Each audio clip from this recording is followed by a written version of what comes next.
Magandang buhay po sa lahat at welcome na welcome po kayo dito sa aking Mathematics Tagalog tutorial. Sa video na ito ay papaliwanag ko sa inyo on how to solve different trigonometric expression. Just like this one, number 1, cosine 60 degrees minus sine 30 degrees. Number 2, sine 60 degrees plus cosine 30 degrees. Number 3, sine 30 degrees times tangent 60 degrees. So paano nga po ba ito evaluate without using calculator? So pwedeng-pwede po yan by just applying SOHCAHTOA. So ipapaliwanag ko po yan sa inyo step by step.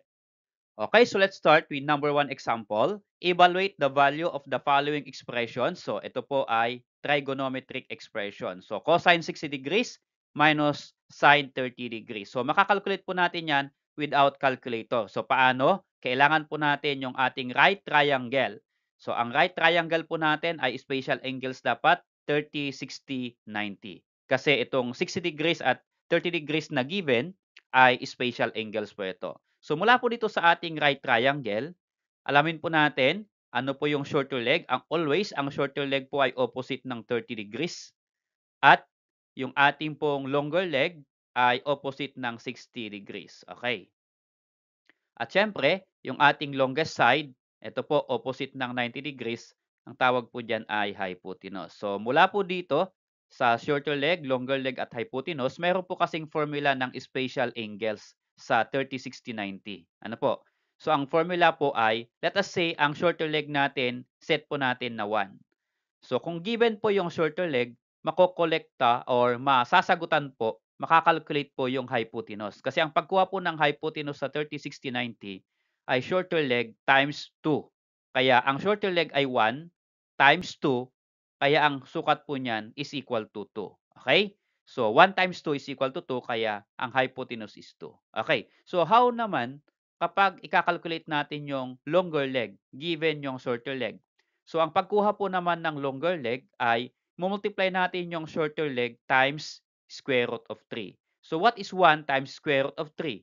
Square root of 3. So therefore, ang measurement ng longer leg natin ay square root of 3. Okay, so meron na po tayong value ng 30, 60, 90. Ito pong side is 1, opposite po ng 30.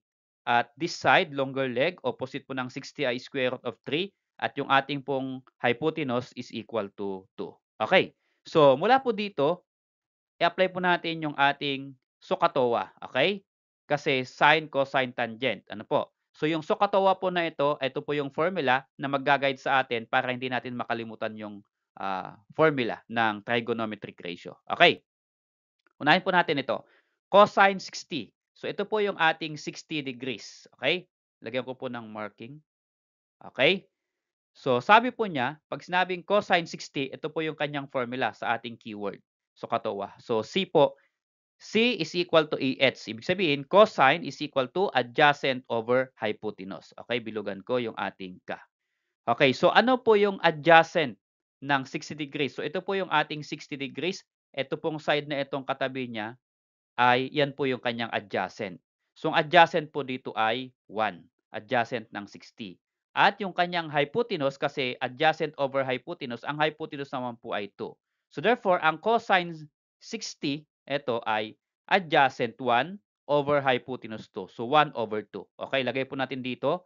Cosine 60 is equal to 1 over 2. Okay, next.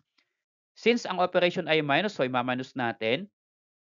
Ngayon naman po ay sine 30. So sa katawa, ano po yung sine? Ito pong S, stands for sine. So ang sine po ay sine is equal to opposite over hypotenuse. So bilugan ko po. Yan.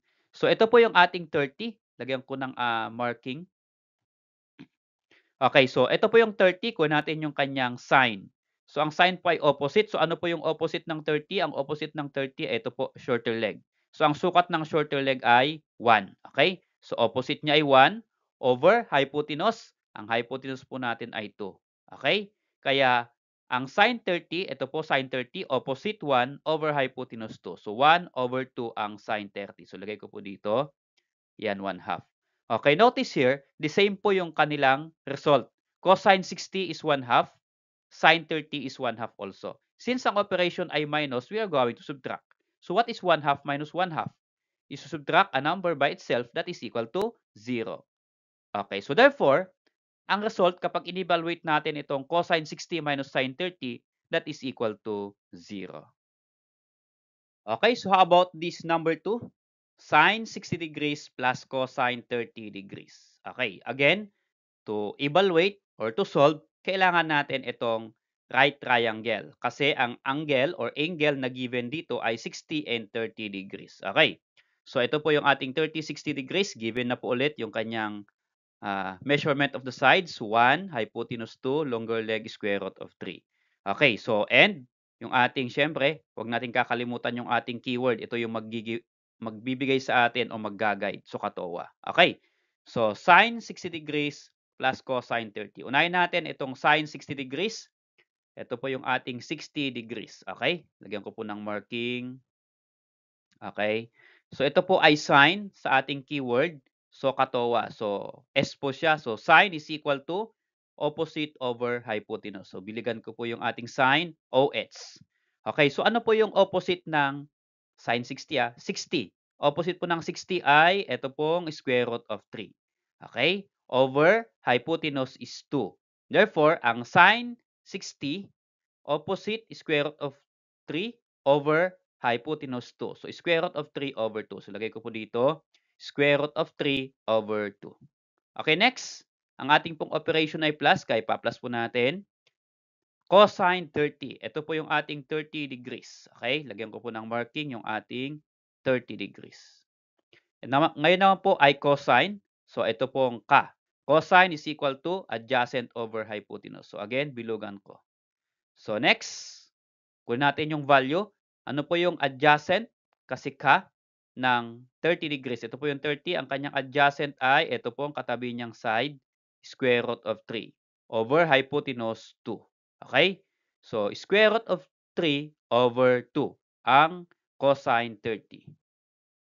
Okay, ilagay po natin. Yan. So, again, notice, sine 60 is the same as cosine 30. So, pareho po silang square root of 3 over 2. Now, how are we going to add? Kasi ang operation pong given dito ay addition.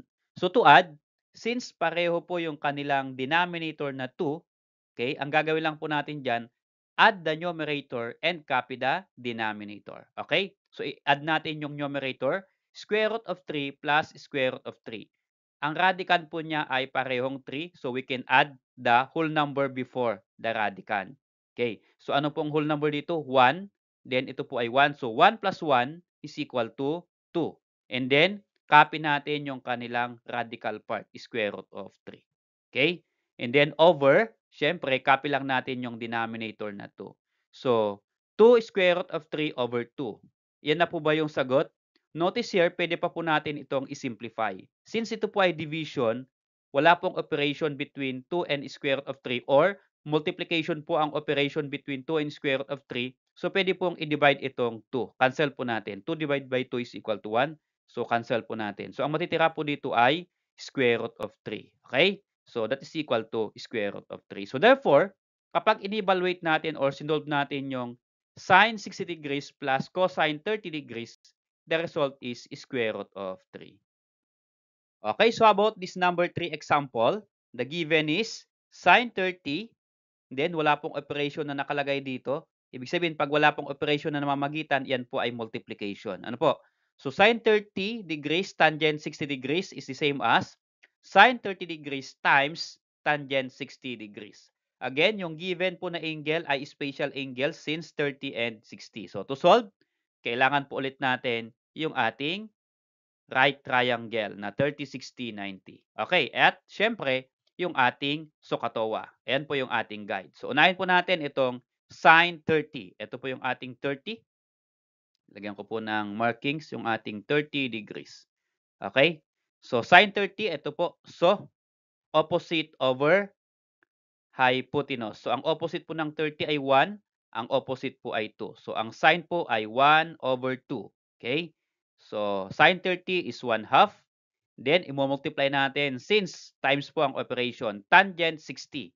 Ang tangent po ay TOA. So, ano po yung TOA? Ano pong ibig sabihin? Tangent is equal to opposite over adjacent ng 60. Ito po yung ating 60. Lagyan ko po ng markings. Yan. So, 60 Tangent, opposite over adjacent. So ano pong opposite ng 60? Square root of 3. Ito po yung kanyang opposite ha. Square root of 3 over yung kanyang adjacent. Ito po yung 60. Ito po yung kanyang adjacent. Okay? So opposite, square root of 3 over adjacent 1. So square root of 3 over 1 ang tangent 60. So ilagay po natin dito. Okay. Now, we are going to simplify. Perform the operation. So, since ito po ay times, madali lang po mag-multiply.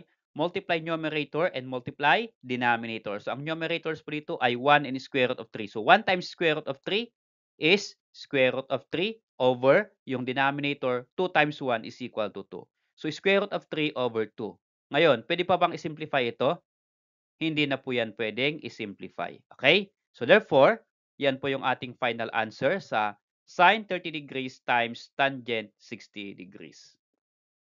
Okay, so salamat po sa inyong panood. Kung nagustuhan mo yung video na ito, please click like and subscribe kung bago ka pa lang po dito sa aking channel.